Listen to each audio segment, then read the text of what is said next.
let's just talk, if we can, a little bit about the course that we're gonna cover today.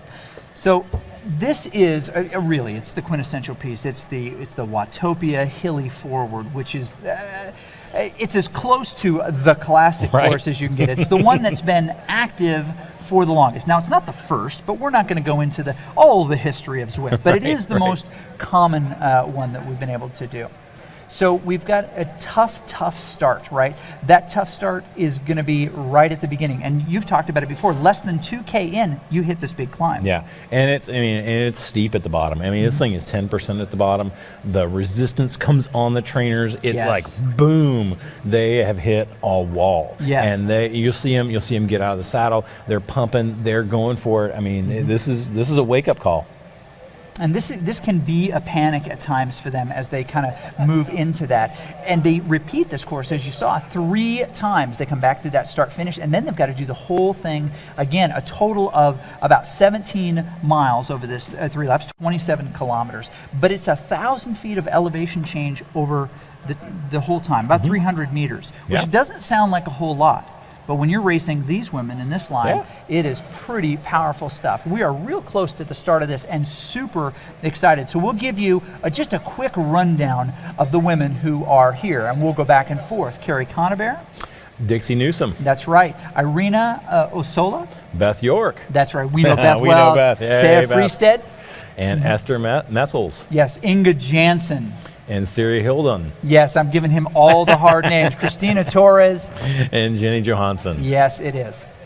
Okay, we're going to go to the race start now. We're going to see these women on the course. They're in the pen. They're getting ready to jump. The gate is going to drop any second, and this is going to be super exciting. This first little chunk, as we've said many times, you can't lose the race, win the race here, but you can certainly lose the race. What does that mean as they drop? There we go. Oh, big. Carrie Conaber decides that she's going to get out of the saddle first, and she is the first one down the dock. Now, she's not going to get very far as these women try to reel her in. Nobody gets away early, but we see those big watts pushing and those virtual bikes shaking in real life. And Irina is up there just pushing as far as she can. She's trying to stay onto the group here. And as they develop here, as they push a little bit further, we see them start to come back together. This is a natural spot. That is a big gap there for Esther. She's going to want to push and make sure that she stays in that group. She's at the tail of the comet, as it were. You've got a collection of strong riders all there together.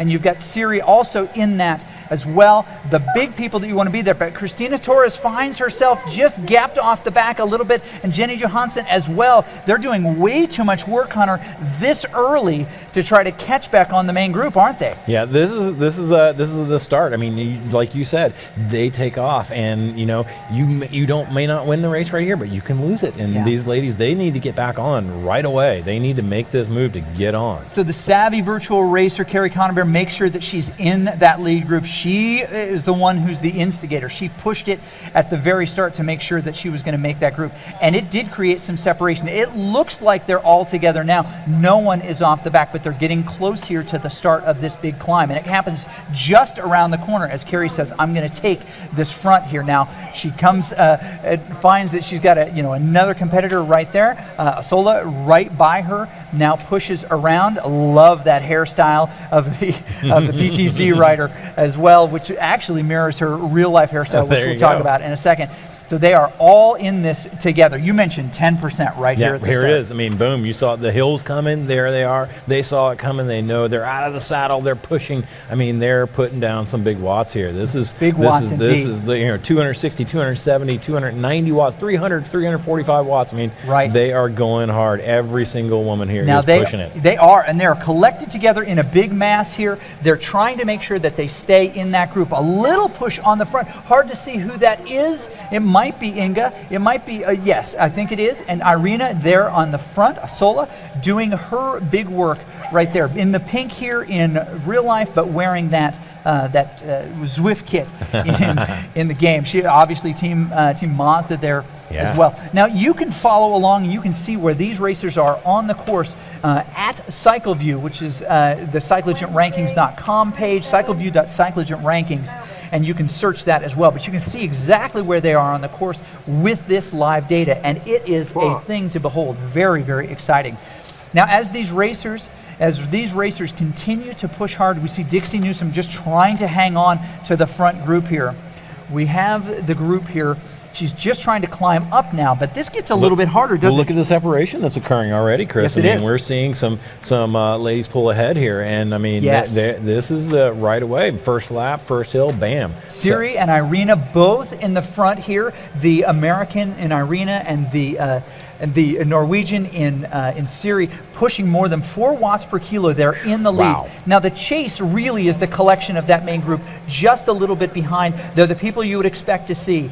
Dixie, Taya, Inga, Esther. Now they're coming back together here. Siri still on the front, but you'll notice those details just on the names on the lower part of your screen. They are right there, just a few meters back. Yeah, they're in the draft. I mean, okay, maybe there's not so much draft right here on the hill, so they're pushing it, but they're staying close enough so that when they start to crest over this hill, they're going to be right in the draft, and they're going to save some energy that way. And that's part of the strategy here, right? Yes. I mean, hey, maybe you're not the best climber, maybe that you're not that super lightweight person that you want to just roll over the top and stick it to the other riders. But hey, I'm going to be right there. You're going to suffer. You're going to put it on the edge, and then when you're over the top, you're resting. You're taking it easy.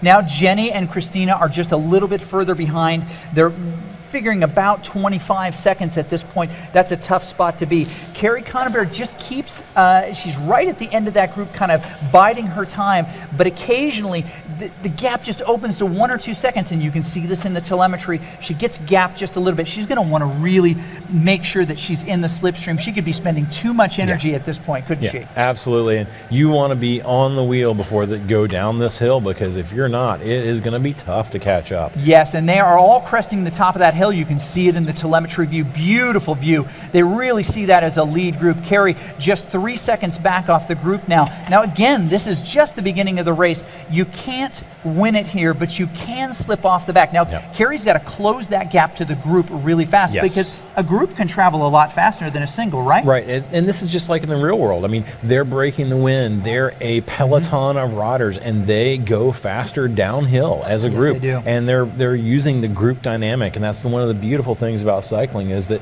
you have this ability to go faster as a peloton, and that's exactly what's happening here in Zwift. So you know, it's really exciting to see, but it means that you need to be right there, and she needs to catch up right away. So this is a big field. Lots can happen still. You know, in the previous races, we've seen a real separation of a handful of riders. We're not seeing that now. We're seeing Irina right now sitting in the middle of that group. The crowd cheering here, really excited. We've got a nice, tight-knit group of people in that space. Carrie is working really hard, but she is off the back, and she's got to really dig at this point. The problem, Hunter, and you'll know this better than anybody, is that you don't have, as you mentioned, that aerodynamic advantage in the descent. She's going to have to try to minimize that gap and then use, you know, when her power means the most on that uphill, when the speed differential shifts, to pull back that distance. She definitely wants to stay ahead of that chase group, but she's only 5-6 seconds back of that main field. She's right there. Yeah, and she needs to make this happen now, because again, if she does not catch on right now, she needs to, you know, she needs to get up there, and otherwise it's going to be on the flats, and she is going to get gapped hard. Carrie is alone there right now. Carrie Conabear just behind the group, but you're right. As you get to the flat there, she is digging. You can see the pain on her face. She knows exactly what she needs to do, but she's really pushing hard watts. Now, here's the question. She has in her pocket that Aero helmet, right? Is now the time she uses it? Does she use her Aero helmet knowing that she might... I think she ought to. I mean, I think she needs to use that Aero helmet. She needs to hit that space bar and use that power up, and she needs to make this gap close right now. And when's the best time to use it on this part? Is it right there on the descent to try to get a couple more, you know, kilometers per hour faster? It's the perfect time, because the faster you go, the more these aerodynamic aids help you. So now is the time. She's hanging on to it right now, and I don't know if that's because she's so in the hurt box she can't think about it, or if she's got a better idea, a more strategic idea. But as that gap grows, it's still about 8 seconds. She's not losing a ton of time. But that big group now has Beth on the front, Dixie, Esther, Inga, Irina, Taya, and Siri all together in that group. Now it's a big wide group in that group, but they're not really pushing that hard. They're in a big grupo compacto like that. What does that tell you? The shape of the group. What does that tell you in the sense of what kind of work is happening? Well, they may not be, and this may be where Carrie is kind of, playing a little bit of poker here, hoping that she's going to catch on because they're going to take it easy right here. And that's when you see that they kind of fan across the road. They're not pushing it really hard. They're rolling down the hill. They're not organized. Nobody's attacking or anything. Yes, Carrie Conover, by the way, really digging hard. She has put everything into it. She did drop that arrow helmet, and she's doing everything she can to catch onto the back of this group.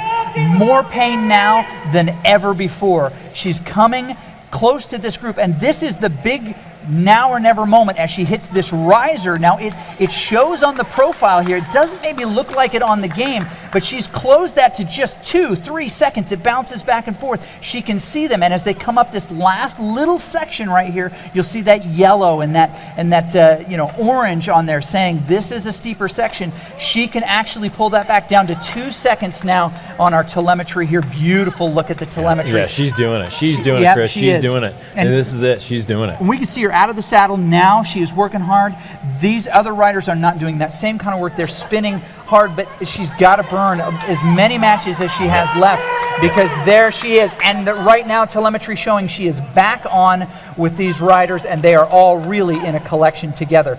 Now, interesting, at the front of this group, doing about 3 watts per kilo, is Beth York, and she is interestingly kind of drifting around the front. No one is working that hard at this point. Carrie has gotten herself back on that group. She's just a meter or two back. That can be the longest distance, can't it? Oh man, that's always the hardest part. That little bit where you got to just get back in the draft. Yes. But she's made it, and she's there, and she needs to kind of go to the front just to kind of be inside the group a little bit, So that's always, when you're already gassed, it's always, oh gosh, I got to go a little bit more. But she really does, and she is. There she is. She's moving towards the middle of the group, so that's perfect. Yes. Her watts per kilogram just dropped. Notice she just went down to 1.9 watts per kilogram. All the rest are at 3.0. She's saving energy. She's now in the draft. She's recovering, right? And that's what she had to do. Now, as we cycle through each of these riders in the group, it's always interesting to see, because we see the screen that they see, which is how we're able to see what power up they have. Now, we called on Carrie to make sure that she knew she had a power up, but that's not something that we're going to share, because the riders can hear us in here. We're coming over the PA. But I think it's interesting to see which view that they're in. Now, if they've selected, just the standard view, they haven't touched anything, we'll see them in that third-person view over the back. And there's a tighter version of that. The other interesting one is that third view, view 3. If you touch 3 on the keyboard, you can see through the eyes of the rider. What advantage does that third view give you in a group dynamic? It just gives you that perspective of I'm in the game. I'm a part of this. It brings that immersion quality to it, so it gives you focus, and that's really what that's about. It brings that focus. And we all, no matter where you are, whether you're going hard or you're on the limit, or you're just what do you see here? We see a feather drop here on this climb, and it's a big push right at the front. Very, very exciting to see. This looks like one of the PTZ riders as we look at the jersey to see what's happening there, and that expires. Now, it doesn't give very much, but Taya says, we're going to follow you, sister. We're not going to let you get that far up the road. They're still mostly together. Very impressive by Carrie here, still staying in that group. Although she has slid back just a hair, she does not want to let herself get very far to the back of this group. They are strung out at this point, and there are physical gaps between them here as they come up and over this puncher. It's not that much, but as we look at Carrie, she's dropped off the back again. She's come off the back. She's got to stay on there. She's got to stay on there. Now, if you've got this roller section here, you're going to have some little descents and little punchers. How can you best use that little bit of energy you have left to stay on a group like this? You've got to punch it over these little hills. You've just got to punch it over them, because that gives you the biggest bang for your buck. So as soon as she rolls down the hill, she's just got to stand out of the saddle, punch it over the next one to keep her momentum going, to keep her speed going, and maybe she'll catch back on. But I don't know, that big effort, that first effort, you've only got so many matches, and then you've got to recharge. And let's talk about that for a quick second here. You, as a rider, you can put out a big deal of effort, but then there's that recovery time. I'm sure that is quantifiable in some way. How do Yes. you describe that, just that recovery? Absolutely. So there's a couple of different things going on. We have the ability to ride up to what we call our functional threshold power. Yep. That's using our aerobic system, our cardiovascular, our heart, our lungs. We're riding right up to that edge. But then above that, what we have is called the anaerobic system, and we call it the anaerobic capacity. And this is our ability to go hard for 30 seconds, up to 2 minutes, and then recover quickly. Now, some people have the genetics that their anaerobic capacity is very strong. Yeah. They can go really hard and then recover quickly. Other people, they're more diesels. They can ride right near their FTP. They can just diesel along and just grind the legs off of the other racers. And that is really tough if you don't have that. So that's something here, when we see these little poppers, these little hills, you gotta dig into that little bit of anaerobic capacity, and then hopefully, recover back, Right. come back to that just below your threshold. Well, Dixie drifts to the front here. Irina just sitting comfortably on the back of this group. She is really kind of biding her time. Again, in the pink in the room here, in the Zwift gray kit on the bike right there. But we see 3 PTZ riders in this same race. Now, strong women's field for sure, but they are working together here. I wonder if there's a team tactic that will benefit them while they're still Grupo Compacto. All 3 of the PTZ riders made it into this lead group. How can they actually use their teammates to have success in a big group like this? What are some of the strategies we might see? Well, I mean, they could send one rider up the road, and that rider then would, their teammates going up the road, they can sit in the group and make the other women chase. And then, hey, there's a rider up the road, and like, what are you going to do about it? Well, I'm not going to do anything about it, because that may be their teammate, and they're going to go up the road now. So all of a sudden, it's working against maybe these 2 or 3 riders of the team. They're working against the rest of the group. So we can see it. I mean, it could really be happening here in this group. Very cool. We just noticed that Irina is just off the back of this group a little bit, and maybe this is the time, if you have to come off the back because you just can't put it together anymore. You would hope that she'd get to the base of that climb. There, she's managed to pull herself back. That rubber band stretches, right? That's another one of those kind of axioms and euphemisms in cycling. Right. And she managed to let that rubber band pull her back, or pull herself back. But what's the danger of getting too far off the back of that group? Well, then you just end up having to use more energy to get back that you didn't really need to use, because you were there already. Now they're getting ready here to come back up this hill again. They're all thinking save mode. They're all thinking, how do I hold back a little bit? Nobody wants to take the front. They know that hill is coming up, right? Yes. They're saving their energy. Yeah, they are, and they're almost to it. As soon as we cross over the bridge here, moments from now, that is going to be the moment. We hear some interesting clicking across these bikes, which is something you don't hear in the virtual world. Them making decisions, shifting up, shifting down to prepare themselves for this big climb, and we are hitting the climb proper right now. As we look at Siri, she's kind of hovering at the back of this group. She definitely wants to make it. We see the drop of the feather, which comes a little bit before it starts there. Maybe that's part strategy to help her dig in here, but they go from a blob to a long line, and I think that they're going to continue to string out here. Beth pushing hard at the front of that group. Inga, Taya, Dixie, all in that group right there, pushing hard to get up this hill. Now, as they stretch out like this, what are the dangers that these cyclists are looking for? As we look at Beth York here. Well, again, I mean, they are going above their threshold here. I mean, we're seeing 315, 320 watts here by Beth. I mean, she is pushing hard. She only has so many of these watts that she can do for so many seconds. Right. And so she's gambling right now. Like, can I stay? Can I do it? Can I hold that pace? Can I make it to the top of this hill before I blow up and have to recover? So that's what they're all worried about that right now. So the climbers are going to the front. They're pushing themselves. They're trying to make the other riders suffer and be in trouble. Yes. Now, Inga and Esther have both gotten, Irina and Esther have both gotten a little bit of a push, both the American riders, and have made a small gap on the remainder of that field. Now, 2 to 3 seconds is not huge at this point. Beth dips off the back just a little bit, really 2 seconds behind Siri. This is what we would expect stringing out here.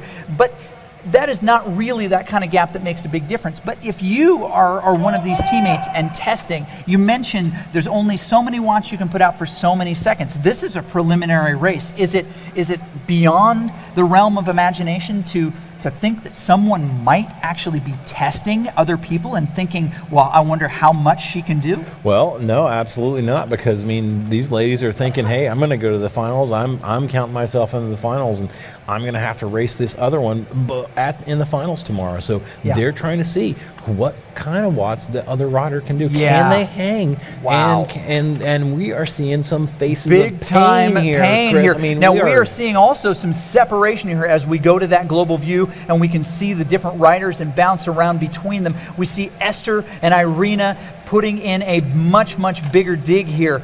As we look at our CVR World Cup by Cyclogen, details, the data, the telemetry, we see these folks starting to separate on this climb, and this is where we see those big differences. Now, Irina, Esther, and now Taya are in that lead group. She closed that distance, but Beth is fully aware that this is her moment. She's got to close this gap. Hopefully we can grab her view momentarily, but we can see what Beth is going through. This is 7 seconds now. Siri, Inga, and Dixie have all dropped behind her just a hair. Beth has crested the top of this, and it's 7 seconds. And just like Carrie showed us earlier, this might be her now or never moment. She's got that power up, which we won't mention, in her pocket, an opportunity to use it. When do you use it? That is that question again. Man, I'll tell you what, Chris, this might be the time. It really just might. I don't know. She's suffering. She could use any little advantage, and you can see there on the screen, those ladies are just in front of her. Oh, yeah, she can see them. You gotta, and that's a psychological advantage. When you can see them, you can catch them, but as soon as they get out of your sight, whether you're in the real world or the virtual world, it just kind of brings you down a little bit. So she has got to keep them in sight. She is digging hard. Now those three leaders right now, Esther, Taya, and Irina, are easing up a little bit. They're holding around 2.5, sometimes up to 3.5. Beth drilling it 4+, closing it down. Only 2 seconds now to catch on to her. Taya is all the way up there as well in that group. It'll be really interesting to see what these gaps look like, but not very far behind. Siri has said, I'm not going to be left out of this. And Siri has pushed a little bit further to that group and is looking like she may also catch on. Beth makes the connection, but Siri Hildenen is pushing as well in the same way. She has exhausted any power up that she might have had and is now just doing this on her own. But as we're getting ready to come to this big descent, she doesn't have many little risers left before they bomb down. They're going to have more aerodynamic advantage, as you mentioned, than she is. The time seems to be now, doesn't it? It does. It does. I mean, again, we saw it just earlier, with Carrie on the first lap. I mean, here it is now. It's the same thing that's happening. They have got to close this gap right away and stay together, because we're seeing a breakaway happen right now. Yeah, We've got we are. 4 riders here breaking away. We've got Siri right behind. She needs to close that gap, and there'll be a 5 strong. I mean, and that would be if they start working together, then all of a sudden that could be like, hey, we got a good race here. Now that's where they need to start working together. They need to keep the pressure on, because they don't know if Siri comes back. She could be the one who sits in and doesn't work with them, and then she sprints them and beats them in the finish. So their strategy here. So these ladies, I'd say it's time to put a little more pressure on here. So Siri Hildenen pushing, trying to cover that distance. She saw what Beth did. She saw that Beth closed it down. Beth drifts to the front and near to the front. She's trying to get in just a little bit of recovery here before the fireworks start again. Now that chase group of Dixie and Inga, now 12 seconds back of Siri, almost 20 seconds back of that lead 4. But your 4 winners at this point, right, your podium +1 that would advance to the finals are now grouped together. And I would think that strategically, their job is to make sure that they get as big a gap as possible right now. And Siri wants to join that group. And if she does, honestly, that's when things get really interesting, don't they? I mean, that's a great point, Chris, right? I mean, they're the top 4 riders. They are off the front. That would be the one that is really making the selection. And, if they make it, that's it, right? They can get away right now, and they know they have the confidence. They are assured a spot in the finals. So, it's something where, again, they need to make the pressure. They need to put the pressure on to push Siri back and to make her chase harder, because if she does catch on, she's going to be even more fatigued. It's very true, but to your point, the time to catch on is now. Oh yeah, you got to do it right now. She's got to do it right now. Got to do it. Lots of great cheering happening here, but there's also lots of great cheering happening online. We are watching the prize pool continue to go up, $44,980 as it stands right now in this preliminary race. And we've gotten cheers from Eric Nilsson cheering Holden on as well with a $10 cheer, which she sees on her screen. We see Taya Freestead getting a cheer from Andy Jenner. All these people cheering Justin Purificati, cheering Kim Little, they're contributing to this prize pool by putting in $1 or $5 or $10. Christina Torres gets one as well. It's really cool to see the fans of virtual cycling and real cycling actually contributing to the things that they're going to see. Oh, absolutely. And this is your opportunity as a fan to cheer for your rider. Yes. And and hey, throw $1 to them. It's like a preem, right? It's $5, it's $10. It's this is something that keeps them going. They see that, and that motivates them. So give them a cheer. Very, very cool. Now, as we come, Carrie Conaber here doing a lot of work still right there on the front, pushing super hard. She wants to keep this gap as much as she can. Now, the finish order in this does not ultimately determine where you place in the finals. And the money certainly is in the finals, but all of these riders are eligible for different parts of this prize pool. So where she finishes, the strength, how she tests herself really matters today. Now, as we jump back into our telemetry view here, we see that big group of 5 riders together. Now, Holden is still only 6 seconds back. Now, we see little peaks happening here as they come up and over this rider. Osola in that group, Irina from the US, part of that main field there. They're also going up a little bit of a riser right there, so they're seeing an increase in watts. That's not necessarily indicative of their overall group effort. Largely, we see that to be a little bit lower than what Holden is doing. So my question to you is, you've got this group together, and they know they've got one more stellar climb left. Now, the way they feel may be very, very different. And this is the preliminary race. They want to finish strong. It looks like they're going to be able to, unless Siri can bring them back. But what other data can they gather from this race with these other competitors?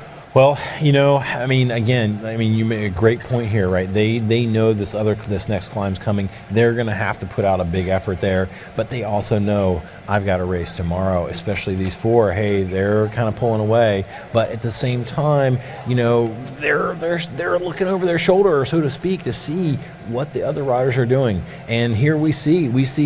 Is that Irina coming off the back there? A little bit. She's just resting a little bit. She's kind of tail gunning here, and that's a position I know very, very well. She's being coy. She is really kind of playing it, and she looks so fresh. She's not suffering at all. She looks so fresh here.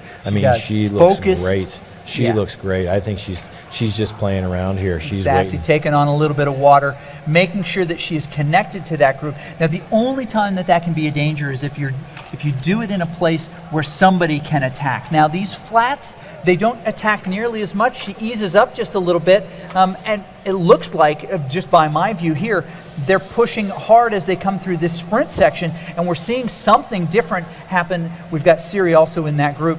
But it looks like that top 4 are going to stay there. 4 Americans, 1 Brazilian in Taya Freestead. Beth currently kind of hovering there in and around the front with Esther right there with her. Oh, that's super exciting. That is super exciting. I think they're doing the right thing. They're keeping the pressure on. They're making Siri chase, and she has not had any rest at all. No. Where these first 4, they've been working together. They've been drafting a little bit. They've been recovering. And that it makes a difference in the end. It will make a difference tomorrow. It makes a difference right now. Where Siri, she is just chasing everything to do that she can do to stay right there, and if she catches, she'll be there, but she could be tough. It takes a lot of energy to make that juncture happen. Yes, and if you're watching on CycleView, you can watch any of the riders that you want to. Fabulous tool. And if you're watching Siri, you're seeing that her heart rate is higher, that she's spent every tool that she had available in the little game, power-ups and things like that to kind of close this distance. And we're seeing this gap grow. Now, maybe part of the reason we see this gap grow is that the group did crest that hill in advance of her. And so you have that speed differential as they gain speed, but you're still in a position where you can't really gain that speed. But she's going to have an opportunity here on a much longer climb to put out substantially, in theory, way more watts than they are, and actually close that gap when she's got more time to do it. So it'll be interesting if she can reserve a little and then give an all or nothing performance on that final time up the hill. Yeah, absolutely. She's pushing hard, man. She is really going for it, Chris. Now, we call back to that lead group: Beth, Esther, Irina, and Taya. They're working together, but soon I think that this is going to dissolve, because they're going to want to make sure, again, all of them, if nothing changes and Siri doesn't catch on, they're going to be able to advance to the finals. Now, Siri is still racing a very, very hard race. She cannot ease up at this point. And honestly, Dixie and Inga can't either. They're only 17 seconds behind her. We're going to have just a minute here, really the burden of proof, the time that's going to advance those other two. We could very well see 6 potential racers in this race make the finals. Yes. So they cannot give up here. Those two certainly have to work together in Dixie and Inga to make sure that they can do that. But as we look at Beth, Irina, Taya, and Esther in this lead group, we're seeing a lot of time with Beth on the front here. And I'm not sure that that's a position that she wants to be in. We might recall back to that climb where first climb, she caught herself in a kind of a tough spot. Then we came around to that second climb, and she also found herself kind of in a tough spot. We had to cheer her back to that main group. And she's doing a great job now, but maybe, just maybe, doing too much work, Hunter. Well, that it could be true. It could be true. At the same time, she knows that they're a group of 4, and she knows that if she keeps some of that pressure on, then the other 3 that are chasing 12, 13, 14 seconds back, they may not catch back on, and she is in that front group. Now, that's going to not work to her advantage if she gets dropped on the climb. That's right. All right. So that could be a mistake, but at the same time, right now, I think she's using this as part of her strategy to keep kind of that pressure on, make sure that they stay away, because it looks to me like all of a sudden Siri, Dixie, and Inga are going to come together, and if they come together, they can work together to pull back that front 4. They have. Now, they've come under the banner for the last time. Beth York in that lead group with Taya as well. And it looks like, what started as a team of 3 PTZ riders has just whittled down to Beth being that last PTZ rider in the group. So no real advantage to these folks. Now, the one potential advantage, if we're going to offer one up, is that Taya and Beth regularly compete together in other races. Their time zones align so that they can compete together in that Saturday regular women's race. It's part of the Zwift Academy this year, but ODZ puts it on. Now, it's sad that we don't have our ODZ rider, Christina, in this group, but she is doing a nice job trying to chase back Carrie Conabear at this point. Now, as they come up to this climb, Beth York holding on to the front here. I'm sure camera-wise we're going to stay here for a bit so we can see the fireworks that happen, because I would bet you that this is the moment where really exciting things are going to happen.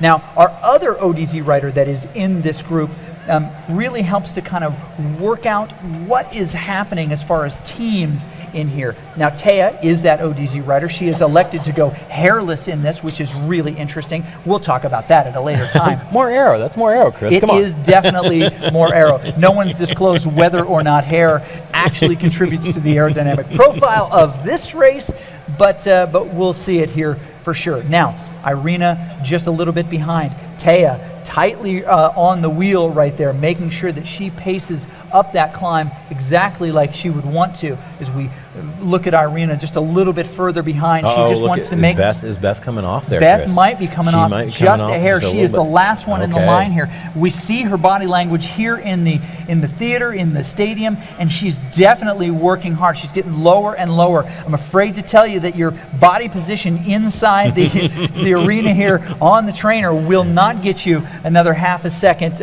per kilometer in speed. But she's not listening to us. She's got her earphones in. She is focused. She is pushing it. She is focused. Now these riders, she's focused entirely on what's going on here, having a little fun with us. Keep your hands on the bars, Beth. Do as much work as you can, but they are spreading out just a little bit on this climb. Now, as we look at these gaps, they're kind of broken into two groups here, but it seems like everybody's doing the same amount of work. We've got Esther and Taya in that front group. Beth knows what Taya is capable of. They also know when to put out their power. Now, there's something to be said for when you come up and over this final corner to that big push, that you can actually make up pretty good ground by doing some different techniques. Can you talk a little bit about kind of low power and high power based on overall resistance? Is there a difference? Right. Well, I mean, how you make wattage, how you make power, there is a difference, right? Because you can push a big gear, meaning a big, you got your big ring and your small cog in the back at a slower cadence, and you're using more muscular strength. You're using your muscles to actually push that gear and create that. Otherwise, you can do it with a smaller gear and a faster cadence, and then you're shifting that effort over into your cardiovascular system. So depending on what's your muscle fiber type, do you have more fast twitch muscle fibers, do you have more slow twitch muscle fibers, are really kind of how that determines how you determine what feels better for you. Because some of these ladies, they're going to want to stand up, they're going to want to be in a bigger gear, they're going to want to use those muscles to get over top of the hill. Other ones, they're going to want to gear down, they're going to spin up the hill and try and use more of their cardiovascular system to use that. So it is very interesting to see the cadences here, and it's great. I mean, we've got this incredible telemetry and this data to see what their cadence is. You can see, 92 RPM right now, 90 RPM. It is here's 97 RPM. I mean, everybody has their own cadence that they feel most comfortable with. We call this the self-selected cadence. What is my favorite cadence and where do I want to be? So we're seeing it, and there's a little gap now. There's 13 seconds between the first two riders and the second two riders. So as we come back to this main field here, we've got Esther right there in the mix. Now, what's interesting is that I noticed that Beth gave a big push as she came up and over. She was pushing more watts than anybody else coming up and over, and managed to kind of pull those pieces back. Now, she's currently sitting in fourth position. She's right on the tail of Irina, and they've got just a little bit of a gap, 14 seconds to Esther and Taya. Now, again, their position is secured at this point with now 30 seconds back to Hildenin. She could still come back. Lots of things could break down, but this looks to be our top four. But is it possible for Irina and Beth to say, let's pull this back? Oh man, they've got to work together. They have got to work together right now, and I tell you what, Taya and Esther need to work together too, because it is the time right now. If they want to stay away, they need to go ahead and start taking turns at the front, pull, and then the other rider sits on, saves some energy, rests a little bit. The other rider comes around, rotating back and forth, and this is a dogfight right here. Yeah, it really, really is. Now, by my calculations, with the amount of time left, and really, you've got some descent happening here.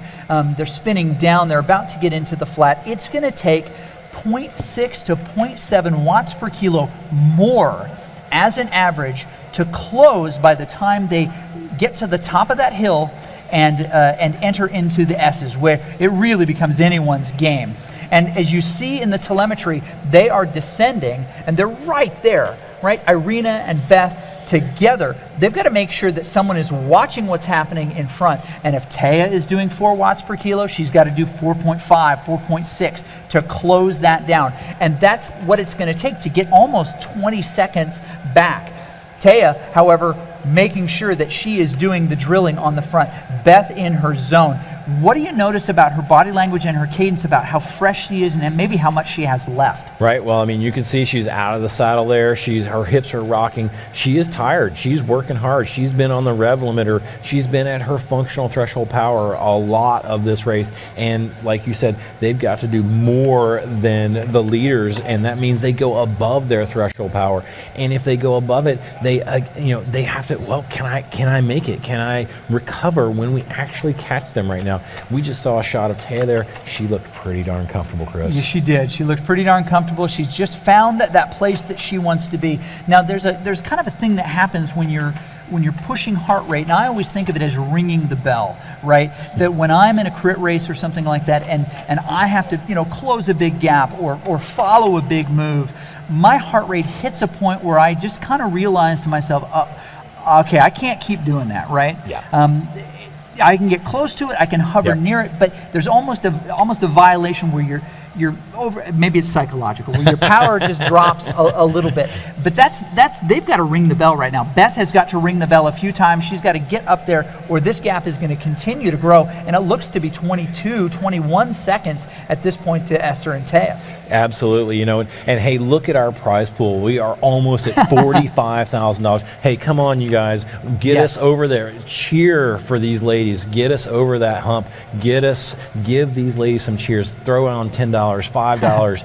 give it some, because they're giving their all for you guys right now. They are pushing it, and it is a dogfight. They are really going hard, and this is super exciting. We got two riders off the front, and notice that Irina and Beth are working together, and that is what they have to do. But look at Siri. Siri really isn't that far back. No, she isn't. You know what? And that's the danger here. If you're Beth, if you're Irina, you're like, I think we can do this. I think we can put out the effort together. But what happens if I pop? What happens if I commit too much and Siri, who's just ticking away here, can actually come back a piece at a time and be actually in this group? But she's being chased by Dixie and Inga, and I think she's got her eye on that final time, which I'm hoping to have in ear in just a moment. What is that cutoff? What is that magic number that you've got to fit under? Because as we talked before, four riders, likely Esther, Esther, Beth, Irina. I probably mentioned several of their names a couple of times. They are right now, in essence, our podium. They'll advance. Yep. But still the possibility for Siri, for Dixie to be there. Quick question, someone throws out, how do I find out how to cheer? If you go to CycleView, Cyclogent Rankings, if you're watching live, cycleview.cyclogentrankings.com, it'll pull you right into CycleView. So, and we're only $5 away from our prize pool, which is largely bolstered by the fan community to cheer for their folks. We'll get there over there, and we'll let you know, of course, when that happens. It's really nice to see the community jumping in. Now, as we come close to the finish here, and we are getting really close to the finish, this is where the exciting things are happening. Esther Messels on the front here, followed shortly by Taya Freestead, the ODZ rider. What's the hope here? Do they want to win this preliminary? Well, what's the value of winning this preliminary? There really isn't any, Chris, and that's kind of the thing. I mean, they've got 2.5 kilometers almost to go now, and the most important thing is that they get first and second. It really doesn't matter really who is first and second. There's always pride on the line here, of course, so we might see a sprint, and I would suspect we will, because we did in previous races when we had two riders come to the line. They still sprint. Hey, it's bike racing. They want to race for the win. But at the same time, they got to remember tomorrow is another day. They are going to be in the finals, and they need to save energy for that. So we are setting up a couple of different things, right? I mean, we've got Taya and Esther on the front sprinting for first and second. We've got Beth and Irina. Are they going to sprint? Are they going to sprint Looks for third? Looks like we might actually fourth? have some separation happening here as we jump back to the live feed. Taya pushing it even harder on the front. Esther not matching that wattage. I think that gap is starting to grow. It's not showing up per se yet. She's right behind her just a few meters, which is really interesting. Finds a way to get back on her wheel. This is where the excitement is happening, and I would suspect we're going to stay close to here right now. The telemetry has been helpful in giving us those gaps, but right now we're going to see what the riders can do. Taya on the front, Esther sitting right on her wheel. trying to decide. Esther, with that smile on her face, looks like she's got something up her sleeve. As we come through the S's, this roller section really, Taya decides she's going to pull away. Esther has to get serious. The smile wiped off her face and comes around her right here. These are some punches being thrown by these ladies who, by the way, like each other an awful lot, but don't like to be behind a single one of them. This is super exciting. We're coming up on the 1K mark. It's just around the bend up here. Chris, this is exciting. Both Esther and Taya have their game face back on. They were smiling and relaxing there for a little bit. All of a sudden, boom, the game face came back on. That'll be enough of that. Yeah, hey, I mean, think about it. They're going to try and go for the win. You're seeing another push here, another push. Look at that. Now, both of these riders are holding on to their unique power-ups. How they use them will be very, very interesting. It's exciting to see. Now, you can get a good power-up for a sprint. You can get a bad power-up for a sprint. If you've got that aero helmet, that's the ideal one, isn't it? Yeah, that's a great one. That's a great one. The draft behind the big bread truck is pretty sweet, too. Yeah, it is pretty sweet, especially if you've got someone who's going to throw down. But they're coming up here. This is officially about the 1K to go mark here as they come under the big stone column, the stone arch here as they come through the tunnel. Taya finding herself on the front again.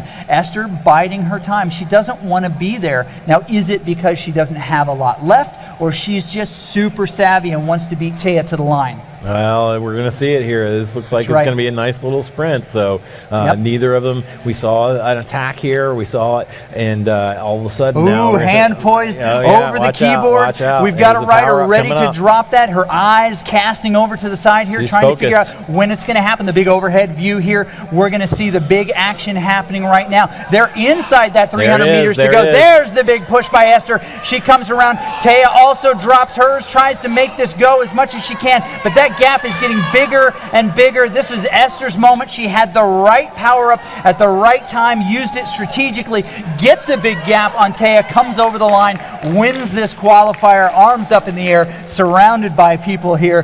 Big fans. Taya with a big smile too. She knows that she had a great effort. She did get a bad, a bad beat in that was the one that she had, the power-up she had. It's definitely not the one. But this is not the end of the podium. 40 seconds back, we've got our chase group of Beth and Irina, and we'll see them momentarily. We see the gaps in the World Cup Cyclogen CVR telemetry, and we see now a gap between Beth and Irina.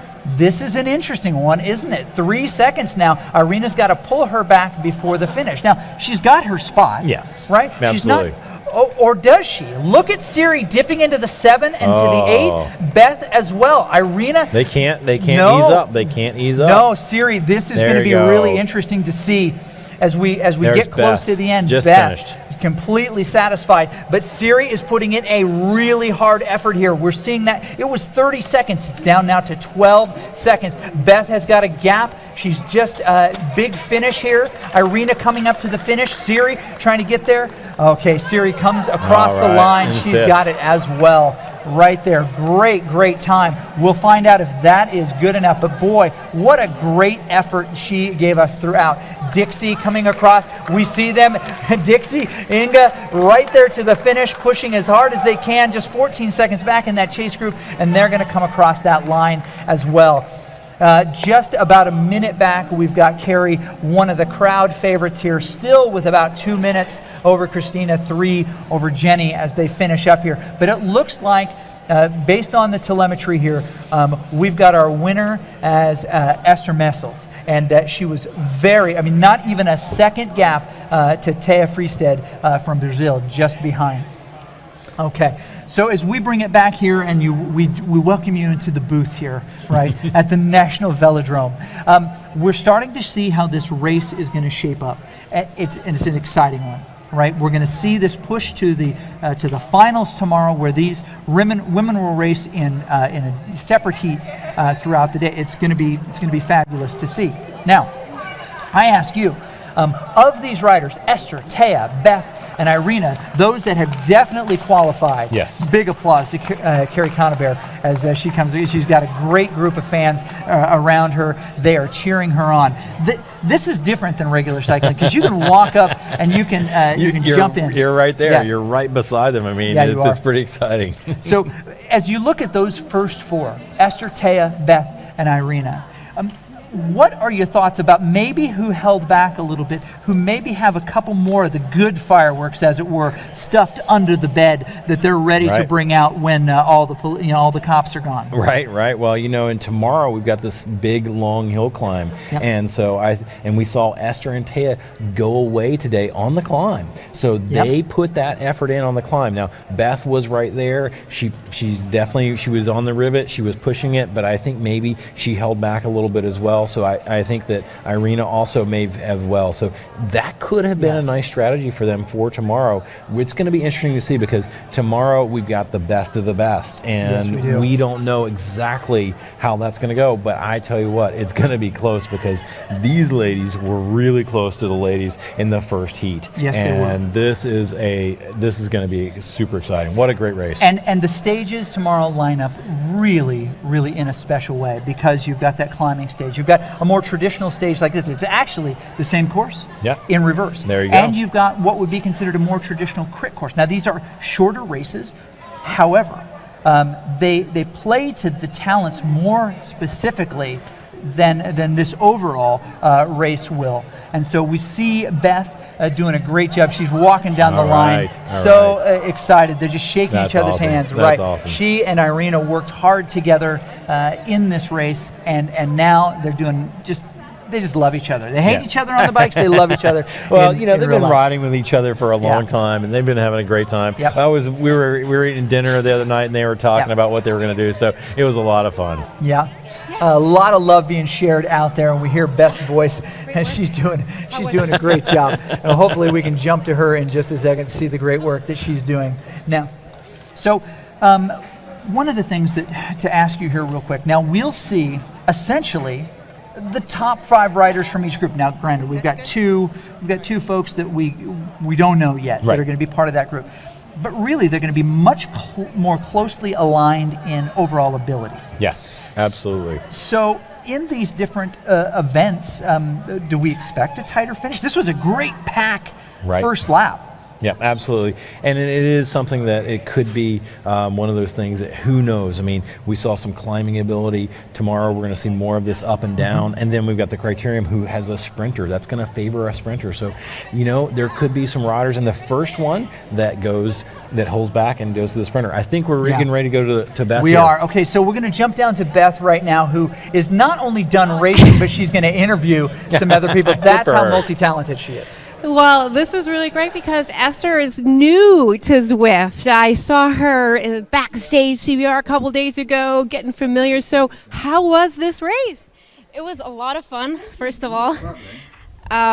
It was my first race and I didn't expect anything. And I knew that some of the riders here are coming really strong.